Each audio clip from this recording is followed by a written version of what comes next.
Sabe, minha filha, tem hora que a gente senta em algum canto e fica pensando como a vida dá suas voltas.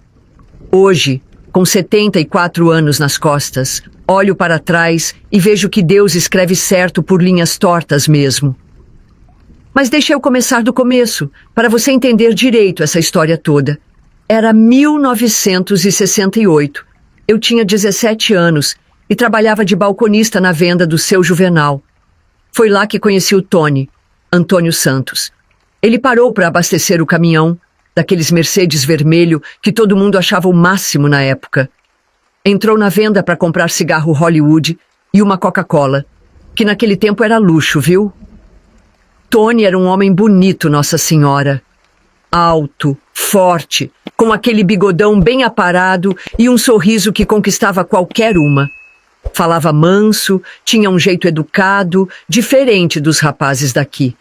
Ele voltava sempre, dizendo que fazia questão de passar na nossa cidade só para me ver. Depois fiquei sabendo que ele desviava da rota principal só para passar na venda.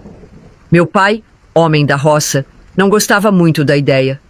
Motorista de caminhão não tem paradeiro, Dirce, ele dizia. Minha mãe também torcia o nariz. Esse homem é mais velho que você, minha filha. Mas quem disse que coração de moça escuta conselho? Tony tinha 28 anos. Eu achava que ele era o homem mais interessante do mundo. O namoro foi rápido, coisa de 6 meses. Ele aparecia de surpresa, me trazia presentinhos. Uma vez trouxe até um vidro de perfume Avon. Imagina só. A gente passeava na praça, tomava sorvete no domingo depois da missa, e ele me contava histórias das viagens dele. Eu ficava encantada, sonhando com aquela vida diferente. Casamos em março de 69, numa cerimônia simples na igreja matriz. Eu com meu vestido de noiva que minha madrinha ajudou a costurar, ele todo elegante num terno azul marinho. Começamos a vida numa casinha pequena, mas arrumadinha.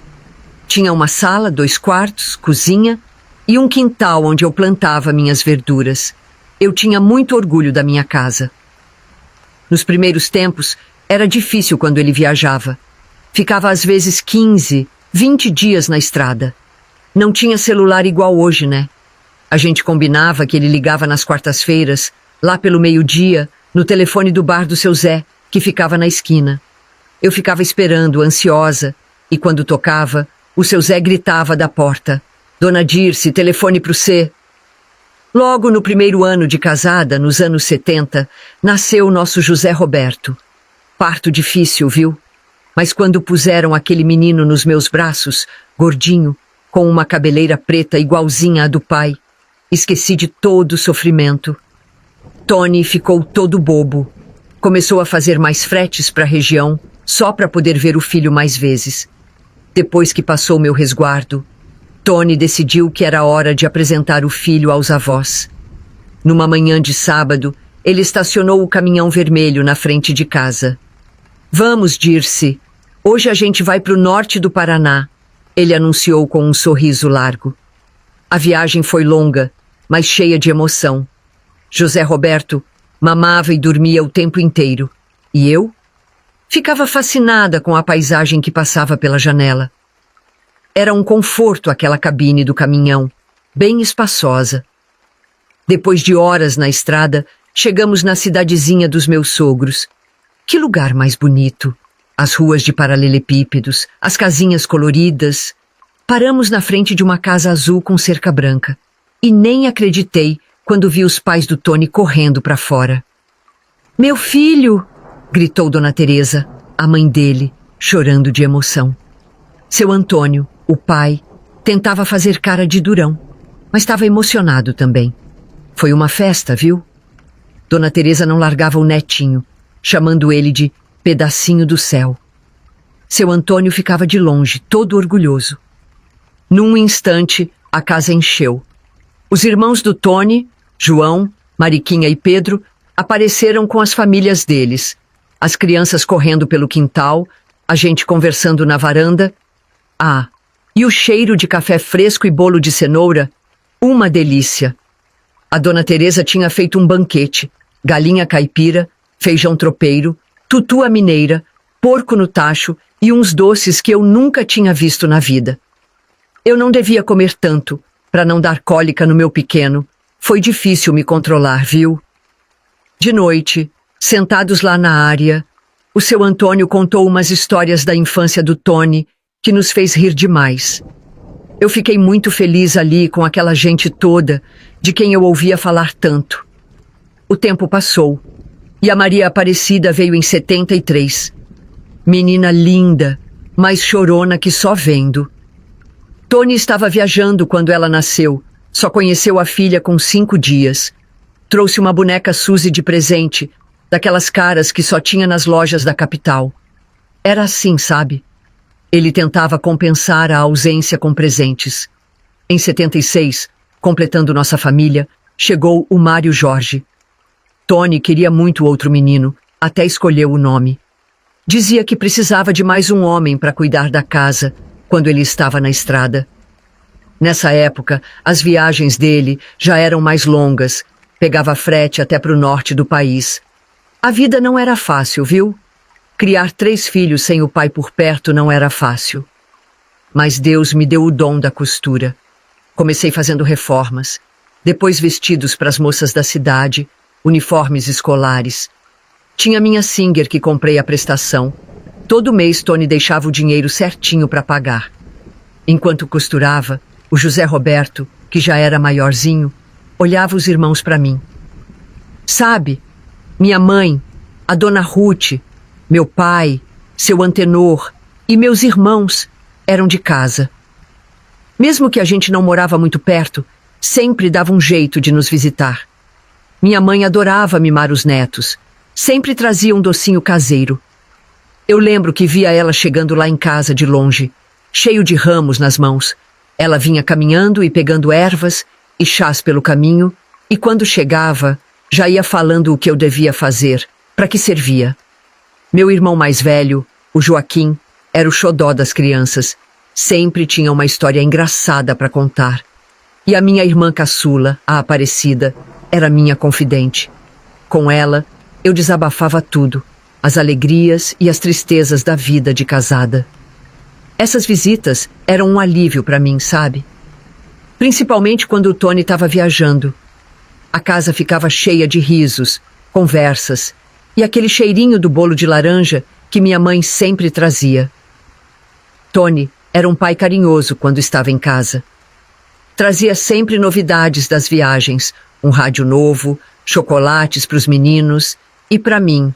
Às vezes, até roupas da moda. Tinha orgulho de dizer que seus filhos eram os mais bem vestidos da rua.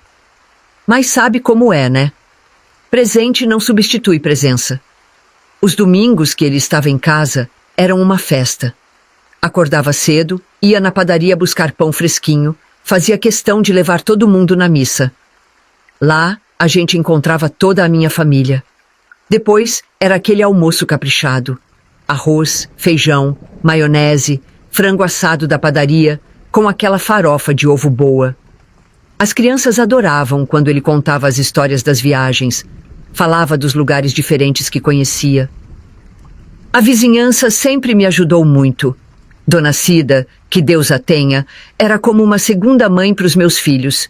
Quando eu precisava costurar até mais tarde, ela olhava as crianças, dava janta.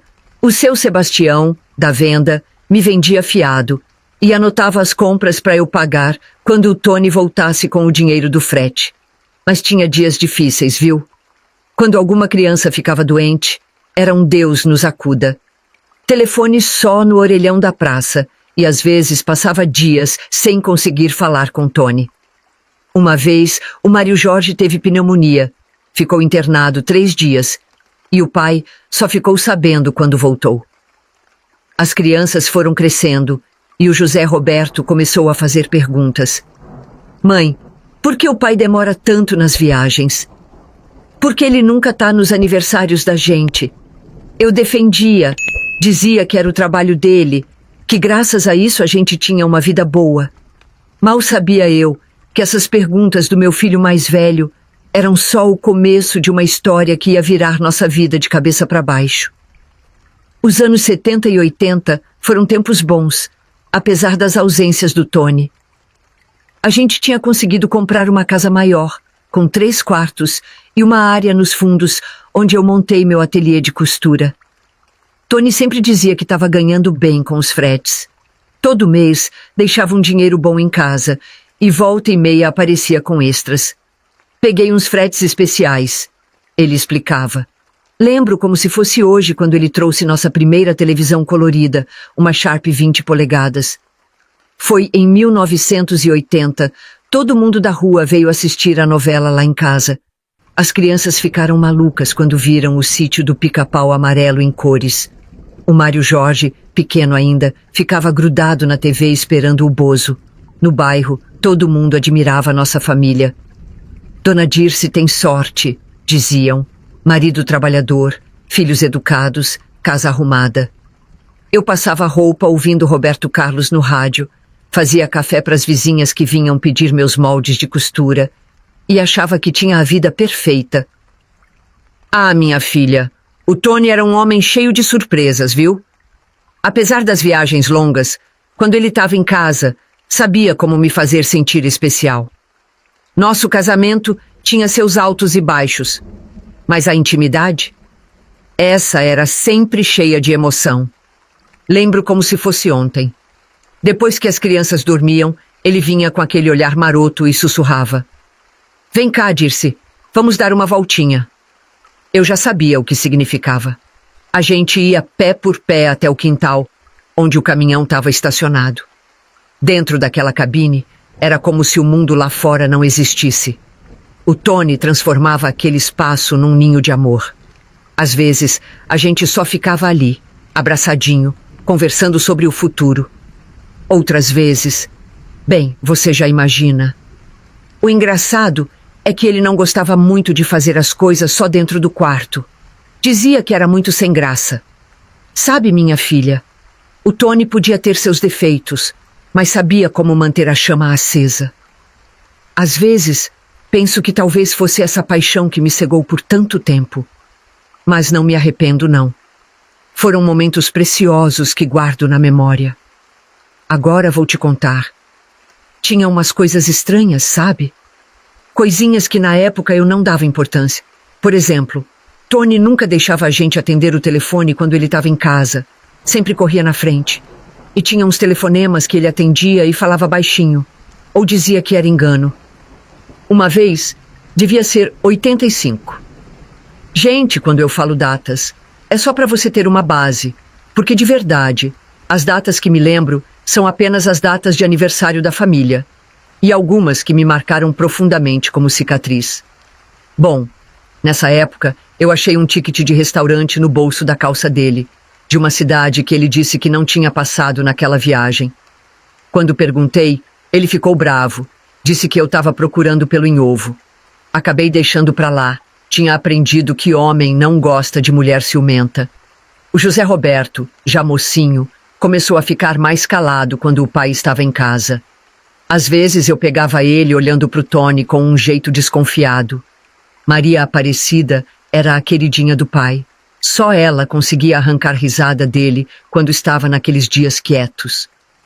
E o Mário Jorge? Ah, esse era igual ao pai. Tinha o mesmo jeito de cativar as pessoas. Em 88, Tony começou a chegar com presentes diferentes. Umas roupas mais caras, perfumes importados. Dizia que estava fazendo uns fretes internacionais para o Paraguai. Eu ficava preocupada, mas ele garantia que era tudo certinho. Teve um Natal, acho que foi em 89, que ele não apareceu. Ligou dizendo que o caminhão tinha quebrado numa cidade do interior. Os meninos ficaram arrasados. José Roberto, já com 19 anos, bateu o telefone com força quando falou com o pai. Foi a primeira vez que vi meu filho mais velho afrontar o pai. Naquela virada de ano, sentada na igreja rezando, pedi para Nossa Senhora me dar um sinal se tinha alguma coisa errada acontecendo. Ah, minha filha, como diz o ditado, onde há fumaça, há fogo. E é real, viu?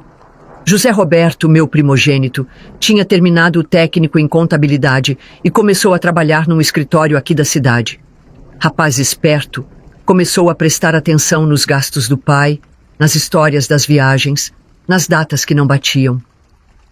Um dia, estava eu na cozinha fazendo um bolo de fubá, quando José Roberto chegou com uma cara séria. Mãe, a senhora nunca achou estranho o pai sempre ter tanto dinheiro? Um caminhoneiro comum não ganha tudo isso, não. Gelei na hora, mas defendi Tony, como sempre fazia. Seu pai trabalha muito, filho. Faz fretes extras, viaja para o país todo. Mas José Roberto não sossegou. Começou a anotar num caderninho as datas das viagens do pai, os lugares que ele dizia que ia. Uma vez, confrontou Tony no jantar. Pai, como o senhor disse que estava em Cuiabá segunda-feira, se o tio Zeca viu o senhor em Bauru? Tony ficou branco, depois vermelho de raiva. Deu um murro na mesa que fez os pratos pularem. Tá me vigiando, moleque? Não tem nada melhor para fazer? Maria Aparecida, com 16 anos na época, chorava toda vez que pai e filho discutiam. Mário Jorge, com 13, ficava num canto quietinho, parecia que queria sumir. A casa ficou pesada.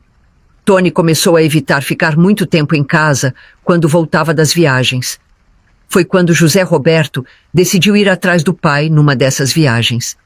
Juntou dinheiro, pediu uns dias de folga no trabalho e saiu sem me avisar. Voltou uma semana depois, abatido, sem ter descoberto nada. O Brasil é muito grande, mãe, ele disse, e o pai conhece todos os cantos. Numa noite de sábado, Tony tinha acabado de chegar de viagem. Estávamos todos na sala vendo Fantástico quando o telefone tocou. Tony correu para atender, como sempre fazia. Mas dessa vez José Roberto foi mais rápido. Quando atendeu, só ouviu alguém desligar do outro lado. Tony ficou transtornado. Começou a gritar com o filho. Disse que ele estava desrespeitando o pai. A briga foi feia. José Roberto gritou. O que o senhor está escondendo, pai? Por que tanto segredo? Tony quase avançou no menino.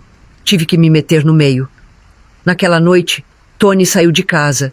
Disse que ia dormir no caminhão porque não aguentava mais tanta desconfiança. Maria Aparecida veio para o meu quarto de madrugada, chorando. Mãe, será que o pai tem outra família? Abracei a menina e disse que não, que era invenção da cabeça dela. Mas no fundo do meu coração, aquela pergunta já tinha me atravessado tantas vezes. Sabe quando a gente tem medo de cutucar uma ferida? Era assim. Eu preferia acreditar que Tony estava metido em alguma coisa errada, sabe? Contrabando, essas coisas ilegais. Por isso tanto dinheiro, tanto mistério. Pecado que eu sei, mas era mais fácil aceitar um marido fazendo coisa errada do que pensar na possibilidade de existir outra família. Ave Maria, só de imaginar meu estômago embrulhava. Naquela noite, rezei tanto pedindo para Deus tirar essas ideias da minha cabeça. Mas ele tinha outros planos para mim. Mas me diga uma coisa, quero saber sua opinião. Você já deve ter ouvido que caminhoneiro não presta, que não para em casa. Então, eu já devia saber que esse não seria diferente comigo, não é mesmo? Mas se fosse você no meu lugar, o que faria? Teria ido atrás de descobrir a todo custo ou fingiria não ver nada, já que a vida estava boa? É fácil julgar, mas quando a gente está no meio da situação... Ah, minha filha, as coisas não são tão simples assim, pode acreditar. O resto daquele ano foi assim. Um vai e vem de suspeitas e brigas. Tony começou a passar menos tempo em casa. Dizia que tinha conseguido mais contratos, que precisava viajar mais. José Roberto continuava desconfiado, mas não tinha provas de nada. Até que chegou aquele dia. Ah, minha filha, aquele dia no ano de 90 que nunca vou esquecer. Só de lembrar, meu coração já fica apertado. Era uma quarta-feira de manhã, lá pro final de março de 90. Eu estava na área dos fundos, estendendo roupa, quando escutei alguém bater palmas. Deve ser a dona Cida querendo açúcar emprestado de novo, pensei comigo. Mas de longe eu vi que não era. Depois pensei, talvez eram pedintes. Cheguei no portão. Na minha frente estava uma mulher, uns 40 e poucos anos, cabelo pintado de loiro, segurando a mão de duas crianças. Um menino devia ter uns 12 anos e uma menininha de uns 8. Os três me olhavam com uma cara de aflição que nunca vou esquecer. A senhora é a dona Dirce? A mulher perguntou, a voz tremendo. Fiz que sim com a cabeça, sentindo meu coração disparar. Eu sou a Marilda, esposa do Antônio. Naquela hora, minha filha, senti o chão sumir debaixo dos meus pés. Fiquei parada, olhando para eles, sem conseguir falar nada. Era difícil aceitar aquilo que tinha acabado de ouvir. A menininha começou a chorar baixinho. Marilda continuou falando, as palavras saindo rápido. Me desculpe aparecer assim, mas eu precisava... O Antônio sofreu um acidente. Tá internado em Paranaguá. Ele sempre falou que tinha outra família, mas eu nunca... Nem lembro direito como, mas acabei fazendo eles entrarem. Mesmo com raiva e decepcionada, a curiosidade de saber mais era maior. Sentamos todos na sala, aquele silêncio pesado. As crianças, coitadas, pareciam assustadas. O menino era a cara do Tony, não tinha como negar. Marilda me contou tudo. Ela e Tony se conheceram em 75, numa viagem dele para o litoral. Ele disse que era solteiro. Começaram um caso e quando ela engravidou, ele assumiu a relação. Ia e voltava, como fazia aqui em casa. Tinha até uma casinha para eles lá. Ele sempre dizia que um dia ia contar para a senhora, que ia resolver tudo, Marilda falou chorando. Mas o tempo foi passando. Fiquei sabendo que o Tony tinha sofrido um acidente feio na estrada. Tava no hospital, entre a vida e a morte. Foi aí que Marilda descobriu sobre nossa família, vasculhando os documentos dele. Ah, minha filha, Maria Aparecida e Mário Jorge, que estavam na escola, quando chegaram e souberam de tudo. Foi um ataque de choro geral. Naquele dia, meu mundo desabou. 20 anos de casamento, uma vida inteira construída em cima de mentiras. E o pior, tinha outras 2 crianças no meio disso tudo, inocentes como meus filhos. Pensei até que certamente tinha outras famílias dele por aí, além de nós 2. Mas naquela hora, eu não conseguia pensar direito. Era muita coisa para processar de uma vez só. Olhei para Marilda e as crianças, todos esperando alguma reação minha, e só consegui dizer: olha, eu preciso de um tempo. Vocês têm que ir embora agora. Marilda pareceu chocada, mas entendeu. Ela pegou um papel da bolsa, anotou um número de telefone e me entregou. É o hospital onde o Antônio está, ela disse. Vi eles se afastarem, as crianças olhando para trás confusas. Fechei o portão e voltei para dentro de casa, me sentindo completamente perdida. Demorei uns bons minutos criando coragem. Com as mãos tremendo, peguei o papel com o número do hospital e acabei ligando. A moça da recepção confirmou que Tony estava internado em estado grave. Não quiseram me dar mais detalhes por telefone. Aquilo só aumentou minha angústia. Passei o resto do dia andando de um lado para o outro, sem saber o que fazer. Finalmente, já de noite, decidimos que iríamos para o hospital no dia seguinte. Não sabíamos o que faríamos quando chegássemos lá, mas sentíamos que precisávamos encarar essa situação de frente. Naquela noite, não consegui pregar o olho. No dia seguinte, bem cedinho, lá fomos nós para o hospital em Paranaguá. A viagem foi um silêncio só. Cada um perdido nos próprios pensamentos. Cheguei a pensar em voltar para casa umas 10 vezes no caminho. Quando chegamos no hospital, meu coração quase saiu pela boca. Na sala de espera, lá estava Marilda com as 2 crianças. Nossos olhares se cruzaram, o meu de mágoa, o dela de culpa. Afinal, ela sabia que era a outra, a amante, enquanto eu tinha vivido uma mentira por anos. O médico nos chamou para conversar. Tony tinha sofrido um acidente feio. Bateu o caminhão numa curva.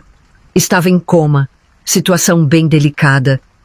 José Roberto, com aquele jeito decidido dele, perguntou: Doutor, e se ele acordar vai ficar bom? O médico hesitou. Se acordar, provavelmente vai ter sequelas, mas é cedo para dizer.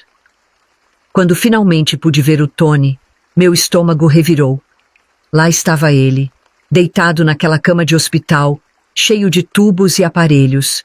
O rosto todo inchado, mal dava para reconhecer. O médico explicou que, além do coma, ele tinha várias costelas quebradas, a perna direita esmagada e um traumatismo craniano sério. Senti raiva, sim, e não era pouca, não. Mas confesso que também senti pena. Queria gritar com ele, sacudir aquele corpo, dar uns tapas na cara dele e exigir explicações. Mas ele estava ali, mais morto que vivo. O José Roberto segurava minha mão, me ancorando enquanto eu alternava entre soluços de raiva e sussurros de oração.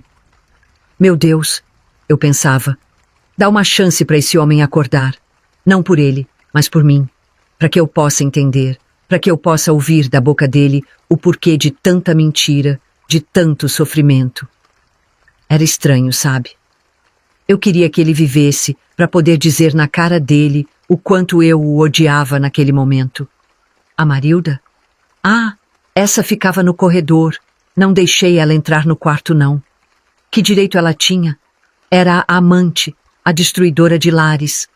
Os filhos dela ficaram lá fora também, com a Maria Aparecida e o Mário Jorge. Ah, minha filha, a vida às vezes nos prega cada peça. Quando penso que já tinha visto de tudo com o Tony, descubro que mal arranhei a superfície. Pois é, foi ali que o véu começou a se levantar, revelando uma verdade que eu nunca imaginei. Além da traição que você já sabe, é claro. Eu estava lá no hospital, sentada próximo à cama dele. O José Roberto tinha ido buscar um café para mim. Foi quando 2 homens de terno entraram no quarto. Na hora, pensei que eram assistentes sociais ou coisa assim. Senhora Dirce Santos? Um deles perguntou, mostrando um distintivo. Somos da Polícia Federal. Senti meu coração gelar. Polícia Federal? O que eles queriam comigo? Senhora, lamentamos informar, mas seu marido, Antônio Santos, está foragido da justiça há mais de 4 meses, o outro policial disse, com uma voz séria, mas compassiva. Naquela hora, minha filha, foi como se o chão tivesse sumido debaixo dos meus pés. Foragido? O Tony? Como assim? Os policiais explicaram que Tony não era só um caminhoneiro. Ele fazia parte de uma rede de contrabando que operava em todo o país. Aparentemente, aquelas viagens longas não eram só para entregar mercadorias legais. Ele transportava de tudo: eletrônicos, drogas, até armas. Mas como? Eu balbuciei, ainda em choque. O policial mais velho, que depois descobri se chamar Augusto, sentou do meu lado e explicou com calma. O Tony tinha sido recrutado por essa organização lá pelos anos 70. No começo, eram só algumas entregas aqui e ali. Mas com o tempo, ele foi se envolvendo cada vez mais. O dinheiro era bom, e ele conseguia manter 2 famílias sem levantar suspeitas. Ele disse que também o Tony já tinha ficado preso por 20 dias, mas conseguiu um advogado bom, onde ele pagou a fiança e foi solto. Eu fiquei pasmada, tudo isso acontecendo e eu sonsa vivendo numa boa. Só por Deus. Só por Deus. Foi aí que muita coisa começou a fazer sentido. Os presentes caros, as viagens longas, o dinheiro que nunca parecia faltar. Tudo fruto de atividades ilegais. E o que vai acontecer agora? Perguntei, sentindo tanto ódio. Assim que ele se recuperar, terá que responder pelos seus crimes, respondeu o policial Augusto. Mas não se preocupe. A senhora e sua família não serão implicados. Temos evidências de que a senhora não tinha conhecimento das atividades dele. Naquele momento, o José Roberto voltou com o café. Quando viu os policiais, ficou pálido. Expliquei rapidamente a situação para ele e vi nos olhos do meu filho o choque. Não foi fácil, nada fácil. Os dias seguintes foram um inferno. A gente se revezava para ficar no hospital, mas eu fazia questão de nunca coincidir com a Marilda. O médico falava que era importante conversar com ele, que talvez ele pudesse ouvir. Eu falava, viu? Mas não eram palavras bonitas, não. Depois de quase um mês, exatamente 27 dias, o Tony saiu do coma. Mas acordar não significava que ele estava bem, longe disso. O médico explicou que era só o começo de uma longa recuperação. Tony ficou mais 2 meses no hospital, passando por 2 cirurgias e começando a fisioterapia. A polícia manteve vigilância constante, embora, no estado em que ele estava, fosse impossível fugir. Quando finalmente teve alta, estava irreconhecível. O derrame que teve durante o coma afetou todo o lado esquerdo do corpo. Não conseguia falar direito, só balbuciava. E o pior, a memória dele tinha ido para o beleléu. Às vezes, reconhecia a gente. Outras vezes, olhava perdido, como se fôssemos estranhos. Foi aí que a gente teve que tomar decisões difíceis. Eu não queria aquele homem de volta em casa, de jeito nenhum. Mas as coisas não são simples assim, minha filha. José Roberto, que sempre foi o mais invocado com as mentiras do pai, me surpreendeu. Mãe, ele disse, eu sei que o pai fez coisa errada, mas ele precisa da gente agora. Vi nos olhos dele uma compaixão que me deixou sem palavras. Maria Aparecida, que estava dividida no começo, acabou concordando com o irmão. Até o Mário Jorge, que antes dizia que o pai tinha colhido o que plantou, amoleceu o coração. Os 3 imploraram para eu trazer o Tony para casa. A gente ajuda, mãe, prometeram. E o que eu podia fazer? São meus filhos, né? Acabei cedendo, mas com o coração pesado. Os médicos explicaram que precisaríamos de uma estrutura e tanto. Enfermeiros, fisioterapia diária, fonoaudiólogo, remédios caríssimos. Tivemos que adaptar a casa toda, comprar cama hospitalar, cadeira de rodas, um monte de coisa. O dinheiro? Quase não tinha. Foi aí que o José Roberto teve a ideia de entrar com advogado para aposentar o pai por invalidez. Demorou, viu? A burocracia nesse país não é brincadeira. Passamos quase 1 ano correndo atrás de laudos médicos, perícias, um monte de papel. Teve dias que eu pensei em desistir, mas o José Roberto não deixou. Mãe, é direito do pai, ele dizia. Na época que chegamos em casa com o Tony, a notícia já tinha se espalhado pela cidade, aquela de que ele era foragido da polícia. De repente, éramos o assunto de todas as conversas, os olhares de pena, ou seria curiosidade. Nos seguiam por onde íamos. Mas sabe o que foi mais difícil? Foi ter que contar para Marilda e para os filhos dela. Naquele dia no hospital, os policiais me deram uma escolha que eu nunca imaginei ter que fazer. Eles me perguntaram se eu queria que eles contassem para Marilda ou se eu mesma faria isso. Afinal, quem era casada de papel passado com Tony era eu, não ela. Fiquei sem chão, mas sabia que tinha que ser eu. Conversei com o José Roberto, que agora tinha assumido o papel de homem da casa. Juntos, decidimos que eles tinham o direito de saber e que devíamos contar pessoalmente. Foi com o coração na mão que fomos até o litoral. Escolhemos uma lanchonete neutra para conversar, achando que um lugar público talvez tornasse as coisas menos tensas. Mal sabíamos o quanto estávamos enganados. A Marilda chorou. Chorou tanto que pensei que não ia parar mais. O César, o filho mais velho dela, ficou em silêncio, com os punhos cerrados, abraçando a mãe. Já a Carla, a caçula, fez uma pergunta que me partiu o coração.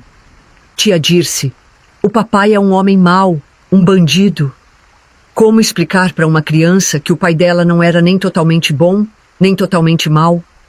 Que as pessoas são complicadas, cheias de camadas? Voltando para casa naquele dia, me peguei pensando em todos os momentos que tive com o Tony. Os passeios de caminhão, as noites românticas, os presentes. Tudo tinha agora um gosto amargo. Cada lembrança feliz estava manchada pela mentira.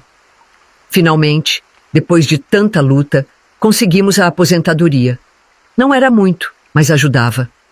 Com esse dinheiro, contratei uma moça para me ajudar. A Fátima, uma bênção de pessoa. Enfermeira formada, sabia cuidar direitinho. Mas mesmo assim, Não dava conta sozinha. Maria Aparecida, que na época tinha 16 anos, minha guerreira, fez até curso de cuidadora para ajudar com o pai. Passava as noites aqui em casa, se revezando comigo. No começo, ela chorava muito, sabe? Ver o pai daquele jeito era difícil, mas com o tempo ela foi ficando mais forte. Aprendeu a dar banho nele, trocar as fraldas, fazer exercícios para evitar as escaras. Ela até barbeava ele. Os anos foram passando. Os filhos, um por um, foram construindo suas próprias vidas. Primeiro foi o José Roberto, que se casou com a filha do seu Antônio da Venda, a Sandra. Compraram uma casinha 2 ruas abaixo da nossa. Depois foi a vez do Mário Jorge, que se juntou com a Luciana, que morava aqui na esquina. A Maria Aparecida demorou mais um pouco, mas acabou casando com o João, professor que conheceu, jovem, honrado, trabalhador. Mesmo depois de casados, os 3 continuavam muito presentes. O José Roberto, com aquele jeitão sério dele, vinha todo dia depois do trabalho. Sentava do lado da cama do pai e contava as novidades, como se o Tony entendesse tudo. Já o Mário Jorge, esse era mais calado, mas estava sempre por aqui, consertando alguma coisa, ajeitando a casa. A Maria Aparecida, então, essa nem se mudou para muito longe, comprou uma casa aqui na mesma rua. Em primeiro ela alugou, mas depois conseguiram comprar. E eu? Eu estava muito feliz com meus passarinhos que não saíam debaixo das minhas asas. Bom, o tempo não para ninguém, e o Tony continuava ali, como um vegetal. A polícia volta e meia aparecia lá em casa para saber se ele estava melhor, já que era considerado foragido. Às vezes tinha umas melhoras, conseguia balbuciar umas palavras, dar uns sorrisos. Teve uma vez que ele chamou o nome da Maria Aparecida. Você precisava ver a alegria dela. Mas na maior parte do tempo, era só um corpo na cama, precisando de cuidados 24 horas por dia. Sabe o que me surpreendeu? Os filhos da Marilda. Eles vinham visitar o pai de vez em quando. No começo, eu ficava com o coração apertado de ver aquelas crianças, lembrança viva da traição. Mas com o tempo, fui entendendo que eles não tinham culpa de nada. O menino, o César, como já disse, era a cara do Tony. Às vezes doía olhar para ele. Mas ele era um bom rapaz, sempre educado. A menina, a Carla, essa era mais parecida com a mãe. Vinha menos, mas quando vinha, trazia umas flores para o pai. Aquilo não me soava bem. Dava a impressão que ele já tinha morrido. A Marilda seguiu a vida dela. Criou os 2 filhos sozinha por 2 anos, até se casar de novo com um comerciante lá do litoral. Nunca mais apareceu aqui em casa, nunca ligou. A última vez que vi ela foi lá naquela lanchonete. O César e a Carla falavam dela nas visitas, contavam que ela perguntava como o pai estava. Acho que ela preferiu manter distância, mas nunca impediu as crianças de terem contato com o Tony. No começo, confesso que eu tinha raiva dela, mas com o tempo fui entendendo que ela também tinha sido enganada por ele, mesmo sabendo que era casado. Ele prometeu mundos e fundos para ela, igual fez comigo. A lábia daquele homem não tinha limites. Foram 17 anos assim, minha filha. 17 longos anos cuidando de um homem que um dia eu amei, depois odiei e, por fim, perdoei. É sim, eu me conformei no final. Claro, às vezes me pegava imaginando como seria minha vida se eu tivesse deixado o Tony em uma casa de repouso. Será que eu teria me casado de novo? Conhecido um homem bom que me respeitasse? Viajado, conhecido lugares novos? Lembro que a Jurema, minha comadre, vivia me chamando para ir no baile da terceira idade. Dirce, você ainda está nova, vai viver sua vida. Mas eu nunca fui. Sempre tinha que cuidar do Tony. Teve dias difíceis, viu? Dias que eu me sentia presa, sufocada. Olhava para o Tony na cama e pensava, por que eu estou fazendo isso? Por que não larguei tudo e fui viver minha vida? Assim como a Marilda fez. Mas aí eu olhava para os meus filhos, via o carinho com que eles cuidavam do pai, mesmo depois de tudo. Via a Maria Aparecida dando banho nele com tanto cuidado. O José Roberto contando as novidades do dia, como se o pai entendesse tudo. O Mário Jorge ajeitando o travesseiro dele toda hora. E sabe de uma coisa? Acho que fiz a escolha certa. Não foi fácil, longe disso. Teve dias que eu quis largar tudo e sair correndo. Mas no fim das contas, acho que isso nos uniu mais como família. A gente aprendeu sobre perdão, sobre cuidar um do outro nos momentos difíceis. Com o passar dos anos, os netos foram chegando, trazendo uma nova luz para nossa casa. O José Roberto foi o primeiro a me dar essa alegria. A Julinha, uma coisinha miúda com os olhos do avô. 2 anos depois, veio o Pedrinho. A Maria Aparecida demorou um pouquinho mais, mas me deu 3 netos. O Gustavo, a Aninha e a Renata, que nasceu menos de 1 ano depois da irmã. Já o Mário Jorge me presenteou com apenas uma princesinha, a Liliana.